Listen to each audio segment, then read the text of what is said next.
Že tukaj Valentin.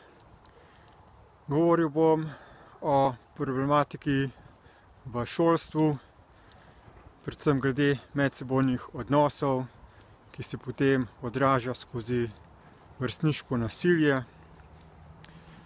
Od kod to nasilje izvira? Seveda otroci, dijaki, študenti so pod vplivom različnih virov informacij, različnih impulzov iz medijev, iz filmov, časopisov. No, ne vem, če kdo sploh bere od njih časopise, ampak mogoče kakšne revije, kakšne računalniške igrice in potem seveda od vrstnikov, ko se skozi to socializacijo v šoli vsak nekako poskuša dokazati in se integrirati v družbo. Predvsem pa vsak otrok zgradi neke vrednote z opazovanjem svojih staršev. In ravno tukaj šepa najbolj ključni del vzgoje človeka. Kajti starši so prvi in najbolj pomembni vzgojitelji.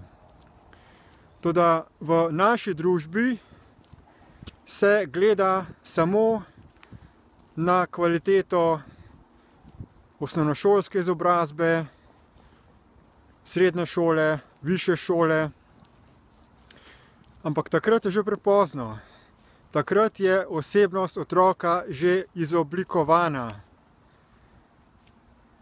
Premalo se zavedamo, kako zelo pomembna je vzgoja v prvih letih po rojstvu, še posebej v prvih mesecih, ko otrok izjemno hitro absorbira vse impulze iz svoje okolice. In nihče od staršev se ni pripravil na to. Nihče od staršev ni kvalificiran, da bi pravzaprav imel in vzgojil otroka tako, da bi zagotovil neke trdne temelje in kvalitetna načela, vrednote, da bi otrok potem postal funkcionalen, harmoničen del družbe. Ampak se pusti staršem, da nekako vzgajajo otroke skozi poizkušanje in potem prenašajo svoje miselne in vedenjske vzorce na njih. Odgovorno starševstvo bi moralo biti tako, da gre naprej vsak bodoči starš skozi izobraževanje, da ozavesti in preobrazi svoje miselne in vedenjske vzorce, da odstrani vse tiste, ki so škodljivi, ki povzročajo razne čustvene reakcije. Ampak tega se pač ne počne. In vprašanje, koliko časa bo trajalo, preden bomo v družbi to dojeli, da je vzgoja staršev najbolj pomembna od vseh členov vzgoje v družbi. Neke premike na tem področju v Sloveniji že počne Family Lab iz Ljubljane, ki deluje po načelu Gasparija Jula. Poznam tudi hrvaški center za prirodno roditeljstvo, torej center za naravno starševstvo pod taktirko Tomislava Kuljiše.